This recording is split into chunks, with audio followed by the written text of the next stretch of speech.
hari raya besar. Mohon beliau kembali ke kayangan. Itu intinya itu. Dipersembahkanlah nasi kuning penampahan. Jadi orang harus motong babi, motong ayam untuk memasak persiapan besok gitu maksudnya. Nah sebenarnya penekanannya lebih banyak pada persiapan batin, mental. Artinya perubahan adalah sebuah keniscayaan gitu ya. Bagi anak muda yang kurang memahami makna di balik pesan-pesan itu, dia akan melakukan ekspresi yang melenceng dari konsep dasarnya. Kadibani Rimpahuman, Binaya Podcast. Halo sahabat budaya, kembali lagi bersama segmen favorit kita semua, Binaya Podcast. Untuk podcast kita hari ini, kita akan membahas soal 2 hari raya yang besar dalam agama Hindu, yaitu Hari Raya Galungan dan Kuningan. Untuk podcast kali ini tentu saja kita akan mengundang salah satu dosen yang pasti ahli di bidangnya ya, menekuni juga. Untuk CV dari narasumber sendiri saya akan bacakan terlebih dahulu. Beliau bernama Dr.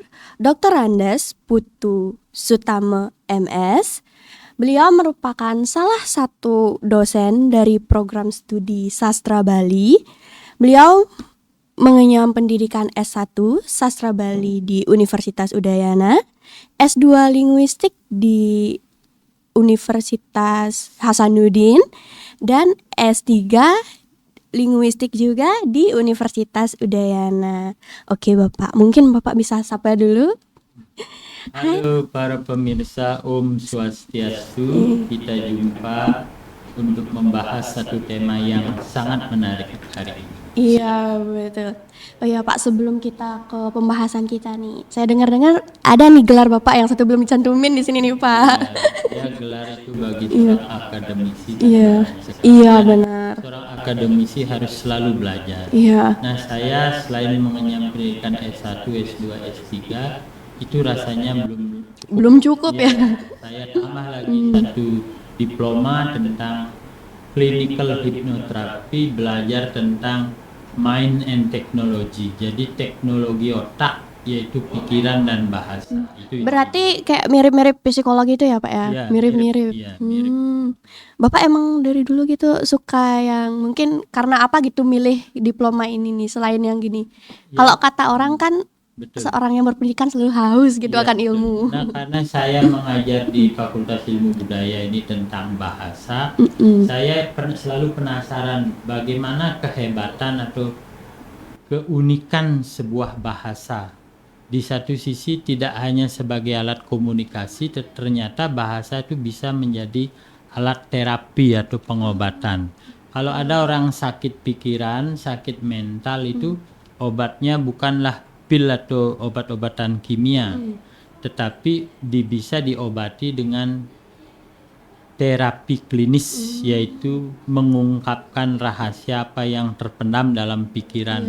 Dan pikiran itu hanya bisa diketahui lewat ekspresi bahasa. Kalau orang saya sakit, nah berarti ada sesuatu di dalam. Nah itu contoh. Sesuatu yang belum diungkapkan. Betul gitu, ya. Kalau misalnya nih, Bapak kan sekarang jadi dosen juga dengan ilmu-ilmu yang Bapak punya nih. Pernah nggak sih Pak kepikiran kayak misalnya kita hubungin ilmu Bapak yang klinikal itu ke topik kita hari ini nih, kan soal Galungan Kuningan. Betul. Nah, kalau Galungan itu kita kan perayaannya di tanggal 2 Agustus ini di Wuku Dungulan berarti ya. Iya, betul. Kalau Kuningan di Wuku Kuningannya juga. Ada nggak sih Pak kayak makna-makna tersendiri perayaan Galungan dan Kuningan itu? Ya tentu ada. Kita sebagai orang Bali memiliki yang disebut kebudayaan Bali. Nah kebudayaan itu adalah satu tatanan yang berkaitan dengan cara berpikir, cara bertindak, serta berkaitan dengan objek-objek budaya itu. Misalnya galungan, dalam pikiran orang Bali itu apa sih galungan? Begitu orang nyebut galungan dia akan tersadarkan, oh tanggal Agustus yang akan datang sudah galungan, berarti mereka sudah hafal tentang rangkaian untuk mencapai hari raya galungan. Itu dalam pikiran. Dalam perilaku budaya mereka akan menyiapkan segala sesuatu. Mulai sekarang mungkin belum punya pakaian, Iya, betul. belum punya bekal atau persiapan untuk menyongsong hari galungan, beli daging, beli makan, beli minum dan lain sebagainya. Itu berkaitan dengan pikiran, perilaku, dan terakhir dia harus menyiapkan banten. Betul. Nah, galungan ini perlu banten apa? Nah, jadi orang Bali yang sudah ada di masyarakat sudah hafal itu. Karena konsep kebudayaan itu segitiga tadi, pikiran, perilaku, dan benda budaya. Benar. Nah, jadi galungan itu juga kita cari dalam ilmu bahasa, galungan itu apa sih? Apa ada kata galungan misalnya dalam kamus bahasa Bali? Kalau dicari mungkin ada, disebut hanya hari raya besar. Tapi kalau kita kaji dari segi aspek kebudayaan tadi itu, galungan itu bermakna galang. Terang ya. Terang benderang. Artinya orang mencapai hari raya galungan itu berupaya mencapai sesuatu yang terang. Jadi saat hari raya galungan itulah orang Bali, khususnya yang beragama Hindu, merasakan ada sesuatu harapan tentang pencerahan hidup yang terang benderang, jelas. Nah itu. Tapi misalnya ya Pak ya, kalau misalnya saya lihat sekarang nih, anak-anak muda tuh banyak gitu yang kayak menyalahartikan hari raya Galungan dan Kuningan. Misal nih, kalau kita taunya hari raya Galungan tuh kan hari raya kemenangan Dharma melawan Adharma. Kuningan juga hari yang cukup besar. Itu tuh biasanya anak-anak muda tuh pasti kita kan ngelawar nih Pak nih, ngelawar. Itu tuh kan identik sama perayaan gitu. Nah, anak muda nih kan sukanya minum nih. Minum-minum gitu. Terus mereka tuh kayak sekarang galungan minum aja puasin gitu. Menurut Pak itu salah nggak sih sebenarnya? Nah itulah dampak namanya. Ketika orang tidak memahami konsep dasarnya, seperti tadi, galungan itu galang atau mencapai pembebasan atau berusaha menegakkan ajaran kebenaran dharma, menghilangkan ajaran-ajaran adharmanya. Kan gitu konsep awalnya. Benar. Nah, bagi anak muda yang kurang memahami makna di balik pesan-pesan itu, dia akan melakukan ekspresi yang melenceng dari konsep dasarnya. Misalnya galungan itu kan dimulai dari hari Minggu, Wuku Dungulan itu mencapai sampai hari Rebo itu. Nah, di sini orang, kalau anak-anak muda yang kurang paham dengan konsep menginjak pada hari galungan itu akan memaknai secara berbeda. Iya, benar. Misalnya mulai dari penampahan, motong babi. Padahal arti kata penampahan itu tidak nampah, tidak motong. Bukan penampahan tuh bukan motong ya, Bre? Enggak, kalau dalam bahasa Bali nampo. Nampo itu apa namanya? Menerima estafet semacam gitu. Jadi membuka bahwa besok itu galungan, sekarang nampo, persiapan gitu. Disiapkanlah lahir batin itu pada saat penampahan. Apa yang belum punya untuk hari besok. Misalnya penyornya, kapan orang memenyor itu bagian-bagian dari nampo itu. Tetapi dalam bahasa Bali atau dalam kehidupan modern itu, bahasa Bali sering diplesetkan. Jadi nampah gitu. Memang identik dia saat nampo itulah dilakukan persiapan makanan. Persiapan makanan. Jadi kebetulan aja, kebetulan saja hari Selasa itu penampahan. Jadi orang harus motong babi, motong ayam untuk memasak persiapan besok gitu maksudnya. Nah, sebenarnya penekanannya lebih banyak pada persiapan batin, mental gitu. Ya, bukan materialnya.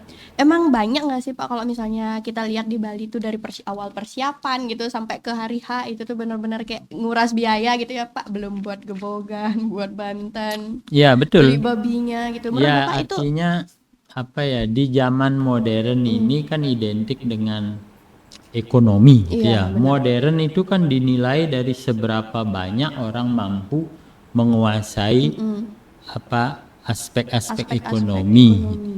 Jadi memang benar sekali, artinya segala hari raya dimanapun, agama apapun memerlukan dana. Ya, dana yang cukup besar kan ya Pak ya. Dan tidak cukup besar, relatif lah itu. Nah, di dalam ajaran Hindu Bali itu sebenarnya dalam warigo atau pawukon ini, mulai Sinto Lanep Ukir sampai Watu Gunung gitu, sebenarnya sudah diajarkan kita kapan misalnya dalam salah satu hari raya rangkaian sebelum galungan itu kan ada yang tumpak bubuh. Iya, Tumpak bubuh, ada tumpak kandang. Nah, tumpak bubuh itu artinya kita disuruh mempersiapkan diri menanam segala tumbuh-tumbuhan yang menghasilkan buah. Oh, bubuh itu artinya buahnya gitu, tanaman yang... Tumpak bubuh itu kebetulan ide Betara yang menguasai aspek tumbuh-tumbuhan, perkebunan.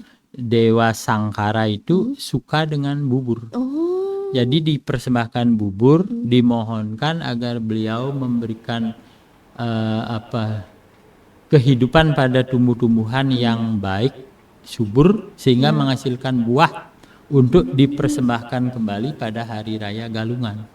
Nah, itu maknanya, berarti di balik makna itu bukan mendesak hanya segitu bisa simsalabim, tidak. Oh, berarti di depannya ada lagi. Ya, itu adalah pesan bahwa seluruh umat Hindu di Bali wajib melakukan secara proaktif menanam, membudidayakan segala jenis tumbuhan supaya bisa hasilnya digunakan untuk hari raya Galungan. Nah, itu. Lalu ada tumpak kandang. Nah, itu juga harus kalau tidak mampu membeli di supermarket, ya kita ngubuh dulu celeng, ayam, bebek itulah. Nanti hari raya di penampahan itu boleh kita sembelih sebagai bagian dari persembahan nanti. Oh iya Pak, ngomongin soal tumpak kandang penyembelihan nih. Kan kalau Galungan tuh kita identik yang namanya nyembelih babi kan.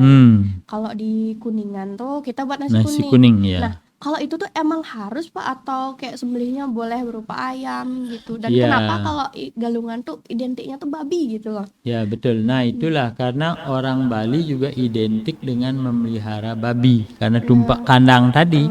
Itulah mewajibkan karena setiap keluarga orang Bali yang tradisional gitu, yang di kampung-kampung, apabila dia punya sisa-sisa makanan, kalau memasak sehari ndak habis, ada sayur ndak habis itu, jadi bisa diolah lagi untuk makanan babi.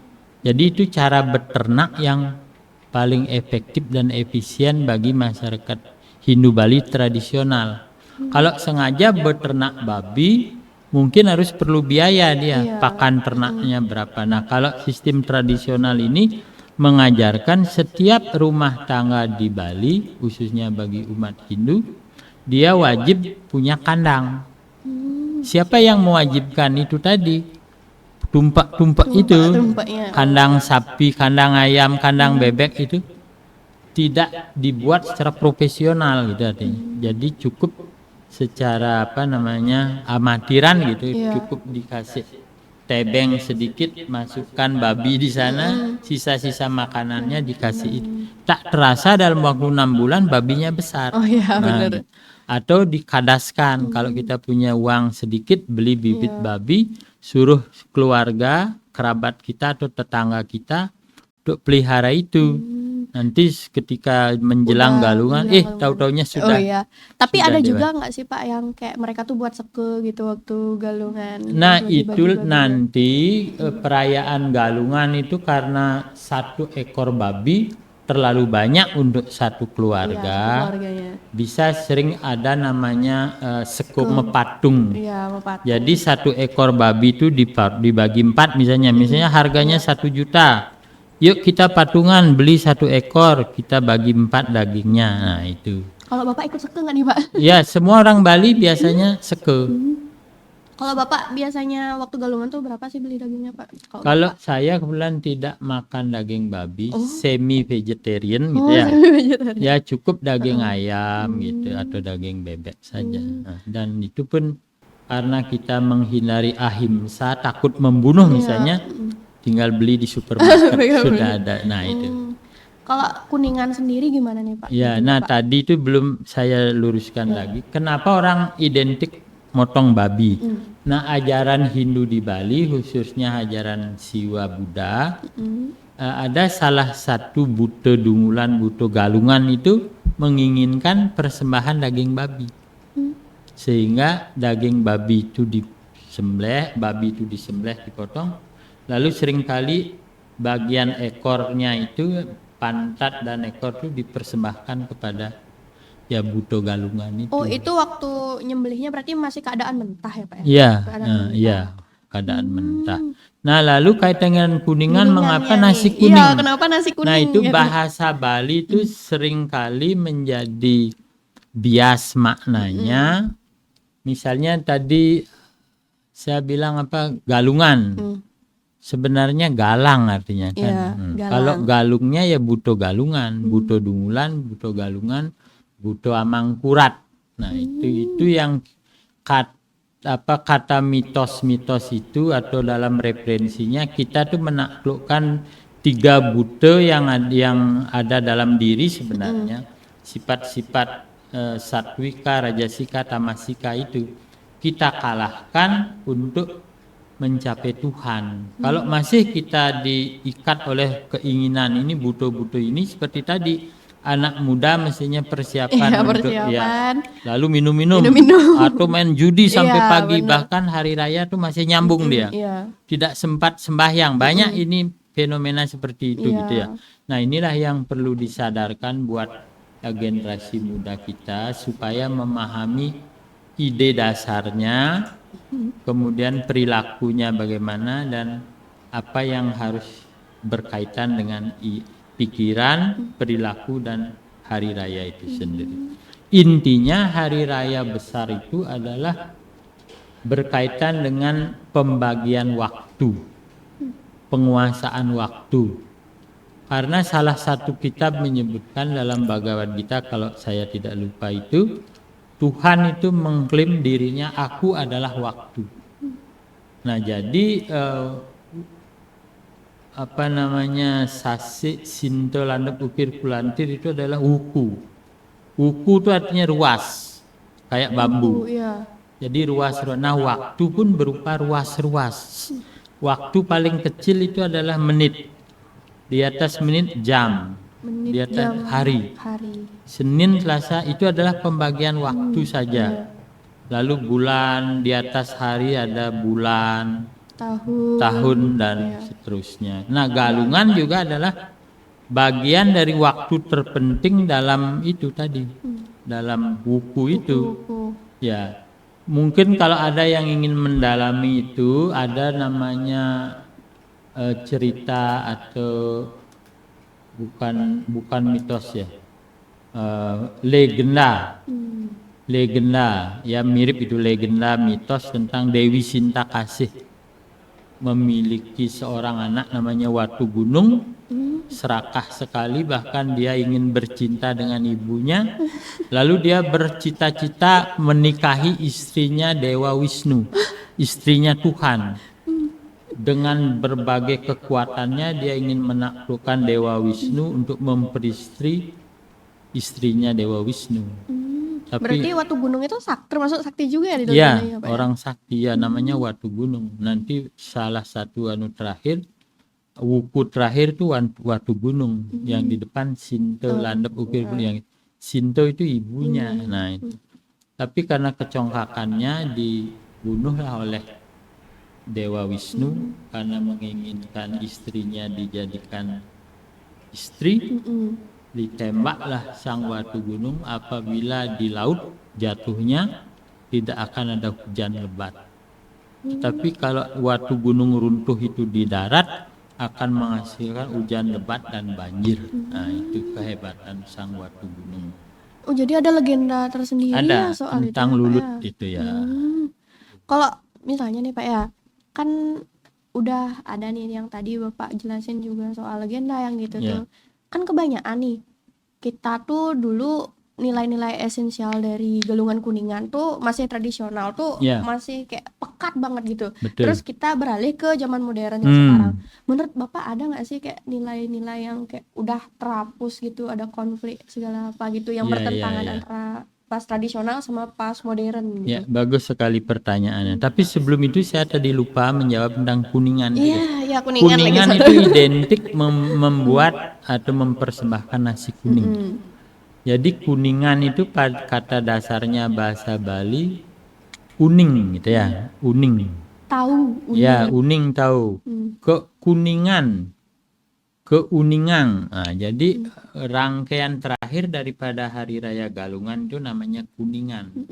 Sabtu, ya, Kuningan. Nah, di sana maksudnya umat Hindu tuh menyampaikan pada leluhur, dewa-dewi, betara-betari atau Tuhan itu, perwujudan Tuhan, menyampaikan bahwa hari ini sudah selesai hari raya besar. Mohon beliau kembali ke kayangan. Itu intinya itu.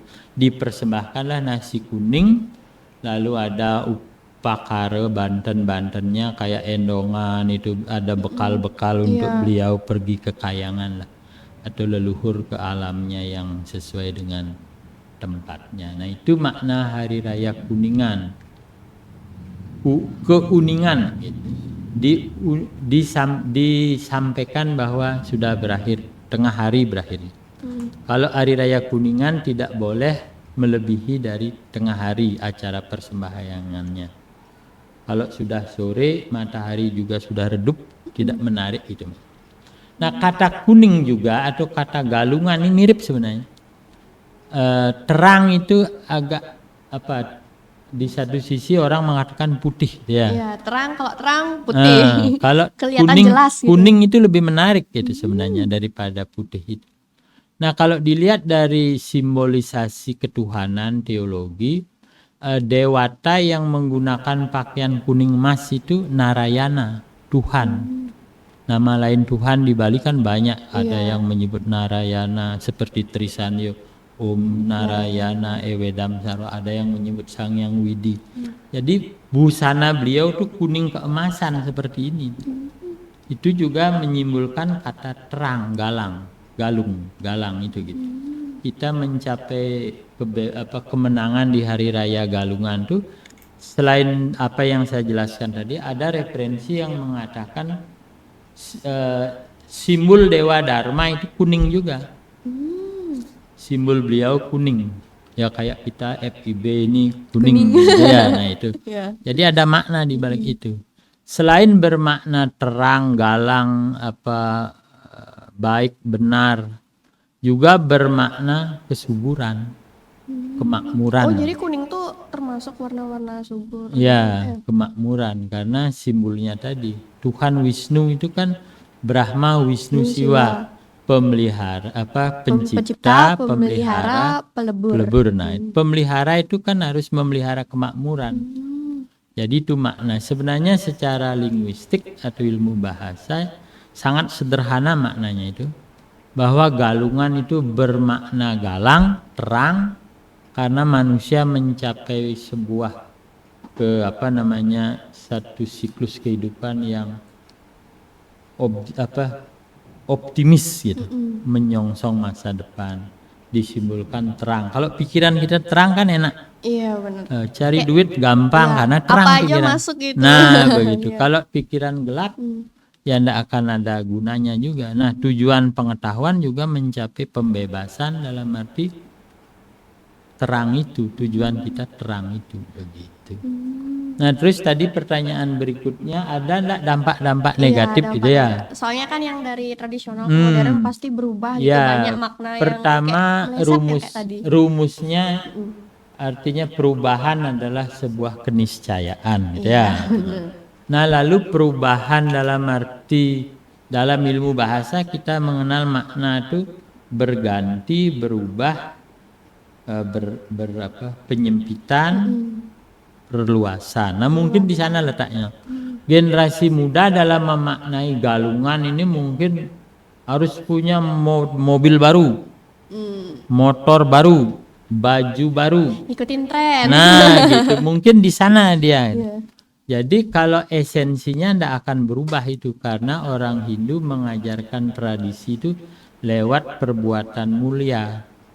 Jadi misalnya walaupun belum tahu maknanya, tetapi kalau ada tetangga teman-temannya ke pura tangkil, ke sini jagat nato, dia ikut. Nah itu bagian dari perilaku tadi.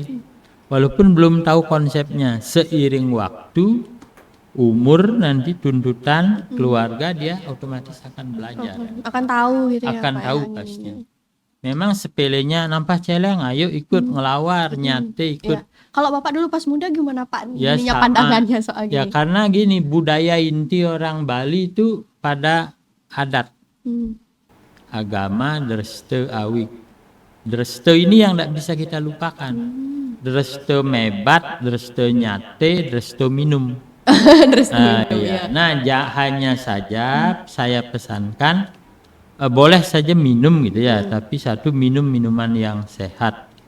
Bir itu sehat gitu. Kok bisa sehat Pak? Kenapa nih? Ya artinya dibandingkan dengan tuak. Iya, tua arak. Tua arak itu mungkin kurang sehat bagi orang yang belum biasa, karena bisa langsung mabuk. Oh iya Pak, ngomong-ngomong nih, saya kan tadi belum tahu nih, Bapak asalnya dari mana sih tadi, Pak? Asal saya dari negara Oh, Jembrana. nih Kak. Mebat juga ya? Ya, Mebat di juga gininya. seluruh Bali lah konsep galungan itu ciri utamanya mebat. Kalau mebatnya tuh mebat gitu Mebat. kan. Itu tuh kayak kalau di Gianyar kan buat lawar plek. Kalau misalnya di Jembrana tuh Sama. Kalau sama di Jembrano namanya lawar Madonna. kok bisa Madonna? Iya, karena bahasa Bali Jembrano tuh Madonna tuh artinya dicampur. Oh, Dipleset. kayak diadon. Diplesetkan menjadi tokoh artis Madonna. Madonna. Biar Warnanya lebih- merah pasti ya. Ya bagi yang suka darah pasti dicampur darah. Lawar putih umumnya gitu ya. Jadi tidak ada sebenarnya yang di dalam persinggungan budaya tradisional dan modern, tidak ada yang dirugikan dengan galungan ini. Justru mengapa orang Bali itu selalu rindu hari raya?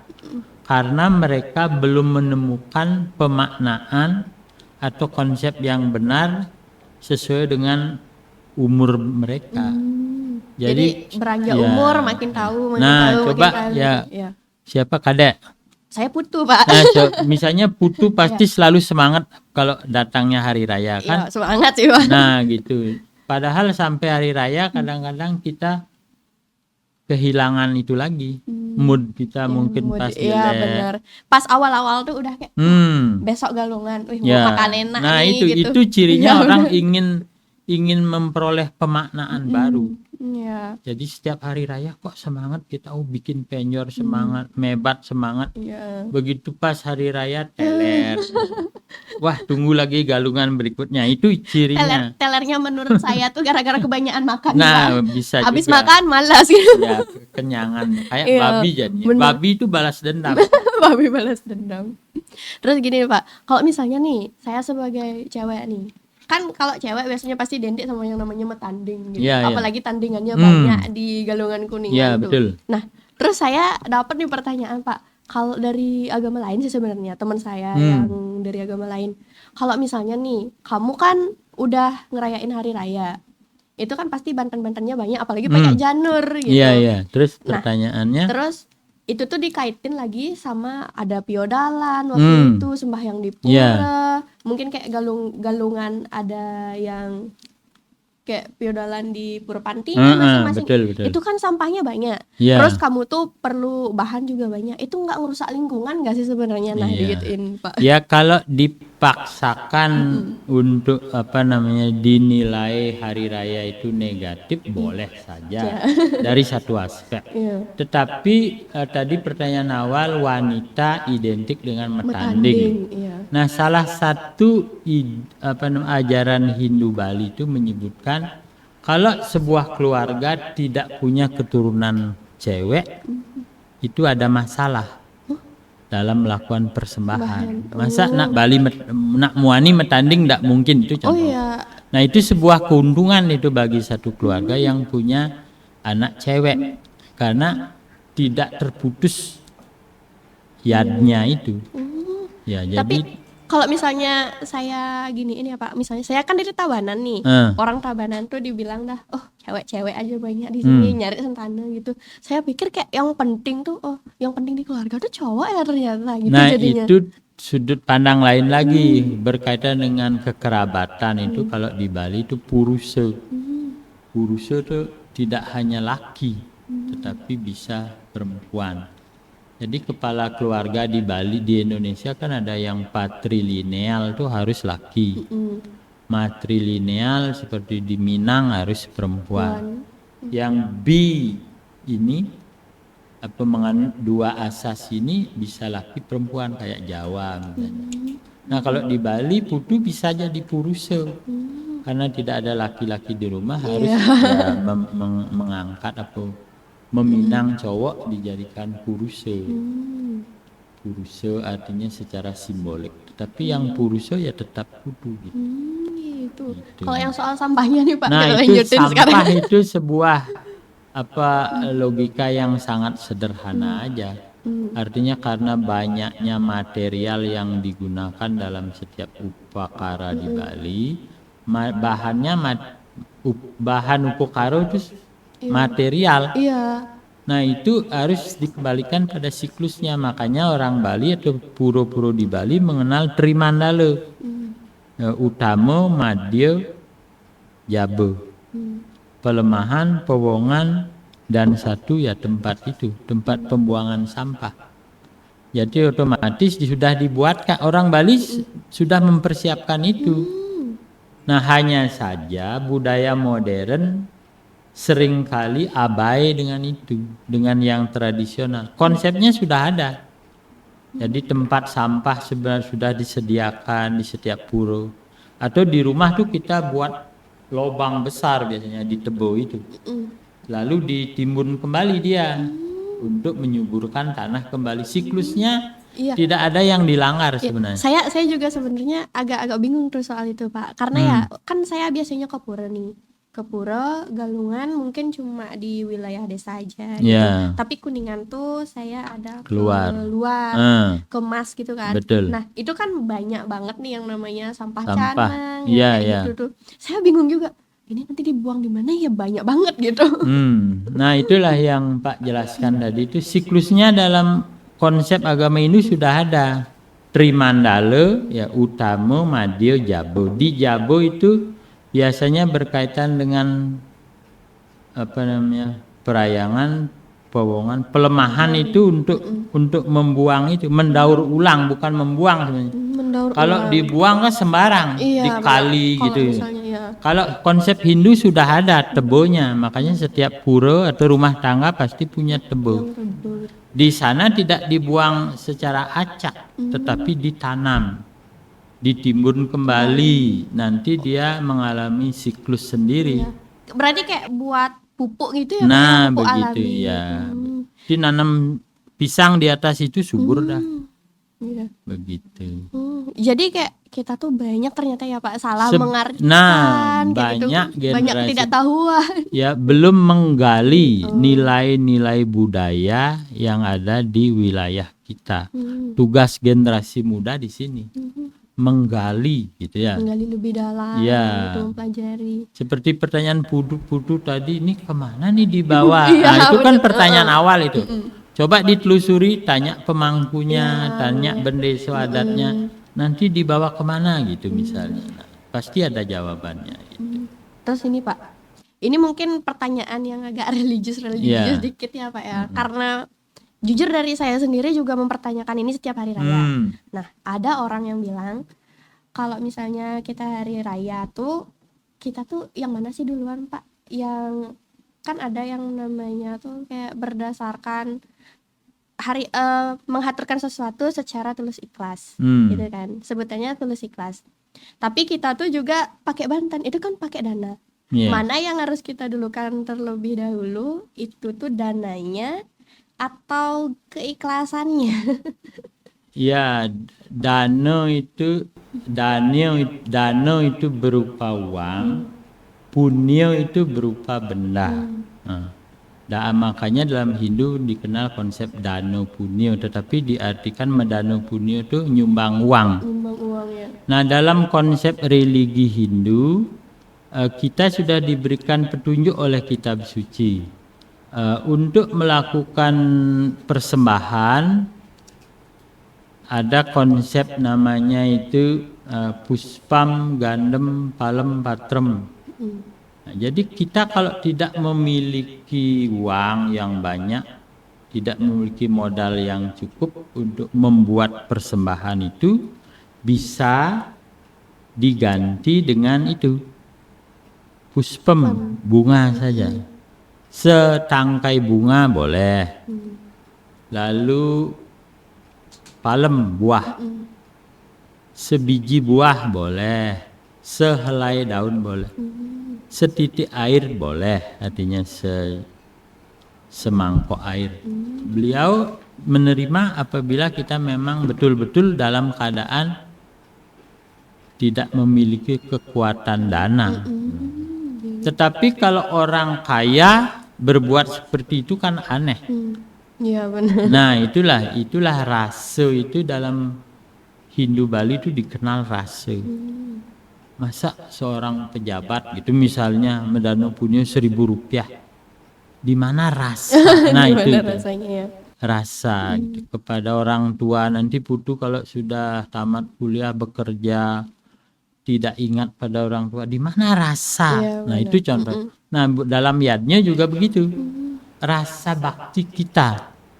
Konsep dasar Hindu bakti itu adalah mempersembahkan seluruh potensi badan. Potensi Badan kita nih dipersembahkan. Tidak punya uang ngayah kita. Tidak mampu ngayah mendoakan. Tidak mencaci orang bersembahyang atau miyadnya dan lain. Itu sebenarnya konsepnya. Berarti kita selalu punya sesuatu untuk diaturkan gitu ya Pak? Ya kita diberikan hidup kan diberikan itu tadi ilmunya Pak tentang CHT. Diberikan otak oleh Tuhan. Tuhan itu menciptakan manusia, diberikan satu benda yang beratnya 1,5 kilogram dengan neuron 100 miliar neuron. Inilah Tuhan membekali kita untuk menjadi orang sukses. Sukses dalam bidang apa? Dalam Hindu itu hidup itu kan menderita. Nah, suka duka lara pati Tuhan itu menciptakan manusia itu untuk menderita. Artian itu duh kita niwerti bahwa hidup kita ini menderita.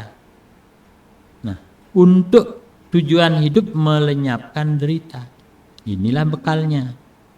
100 miliar neuron untuk diberdayakan. Punya mata untuk membaca, melihat, punya otak untuk belajar, punya tangan untuk berbuat. Itu makanya tidak masuk akal kalau orang tidak mampu meyadnya. Karena sebagian kecil, bahkan dalam kitab suci, 1/3 dari hasil yang kita raih dalam hidup ini untuk persembahan. Misalnya dapat gaji 1.250.000 ini kita simpen. Kita simpan tabung. Itu pembagiannya sudah ada. Jangan dihabisin dapat 1 juta habis 1,5 juta utang terus. Nah begitu. Sudah semua ada sebenarnya. Jadi leluhur kita tuh amat pinter, sudah memberikan konsep-konsep dasar, ide-ide dasar bagaimana menjadi makhluk ciptaan Tuhan yang sukses begitu. Aduh Bapak menyentuh kali. Itu sebenarnya jadi pertanyaan terbesar saya yang terakhir itu Pak, yang soal kita tuh jadi manusia kayaknya setiap apa yang kita lakukan tuh pasti ada yang kita berikan. Betul. Gitu. Gak cuma kayak berdasarkan Tuhan ikhlas, tidak meminta. Gitu. Iya. Tuhan tidak meminta sesuatu dari kita. Sama dengan orang tua kita, pernah dia meminta sesuatu? Tidak. Tuhan tuh selalu, orang tua kita selalu berharap anaknya menjadi sukses di jalan yang benar, berguna untuk nusa dan bangsa. Kan gitu konsep. Iya, nah, makhluk agama juga begitu. Tuhan tidak akan meminta kamu nanti kalau sudah besar bikin puro yang besar, tidak pernah itu. Ya, pokoknya Tuhan sudah memberikan hukum merta namanya. seperti tadi, kalau galungan ya dicapailah suatu kebenaran, kesadaran yang optimal begitu. Kalau Bapak ada nggak kira-kira gini terakhir, statement terakhir gitu buat kita yang mungkin mau mempelajari lebih dalam gitu bagi Ya. anak-anak muda gitu, biar nggak salah tangkap lagi nih galungan Betul, gimana, betul, kuningan gimana Ya, gitu. terima kasih Putu. Jadi Bapak berpesan jadi kepada generasi muda Hindu, pertama belajar yang banyak untuk menjadi orang sukses dalam berbagai bidang. Sukses berbagai bidang. Jangan hanya sukses bidang ekonomi, belum tentu juga sukses. Orang punya uang banyak yang pelit loh gitu. Ya. Banyak gaji nyumbangnya 1.000 gitu. Tapi itu gara-gara mereka ngerasain nggak sih Pak, aduh susah banget gitu cari uang. Betul. Nah itu karena itu dia tidak berpikir tadi Tuhan memberikan potensi untuk setiap manusia, generasi muda apalagi di zaman sekarang belajar apa saja bisa dalam waktu singkat kan. Nah, lalu mencapai keberhasilan apa saja bisa. Karena otak ini kalau sudah ngendih itu berdaya, Anda akan gampang mencapai sesuatu. Pintar bahasa, pintar ngitung ya sudah cukup. Lakukan bisnis, uang miliaran datang. Lalu lakukan yang terbaik. Dharma, arto, kamo, mokso. Berdharma pertama, cari duit kedua, arta. Kama, berbuat lagi, mencapai pembebasan terakhir, moksa. Catur, purusa, arto juga sama. Kemanapun agama Hindu dibolak-balik, dipelajari itu muaranya sama. Untuk menjadi generasi Hindu yang sukses. Tidak ada kata orang Hindu tidak sukses sebenarnya. Karena simbol Tuhan itu sudah jelas. Beliau pertama membawa sangka, tempat uang. Kalau Anda belajar tentang Narayana nanti, berlengan 4 beliau. Pertama memegang ini sangka baji. Kerang sangka. Itu simbol kerang uang. yang ditiup biasanya. Nah, itu yang ditiup itu. Itu sebenarnya tempat Tuhan menyimpan uang. Kalau Anda ingin sukses ya, puja beliau ketika memegang ini. Beliau pengatur waktu, memegang cakra sudarsana. Cakra itu perputaran waktu. Makanya dikenal kemulan taksu. Taksu itu waktu. Nah, orang Hindu Bali sangat diajarkan oleh generasi leluhurnya untuk secara profesional mampu menguasai waktu. Galungan ini adalah salah satu bagian dari itu gitu maksudnya. Jadi pesan galungan itu sangat mendasar untuk seluruh kehidupan dalam mengelola wuku tadi itu. Sinto landep sampai Watu Gunung tuh diharapkan kita selalu memegang dharma.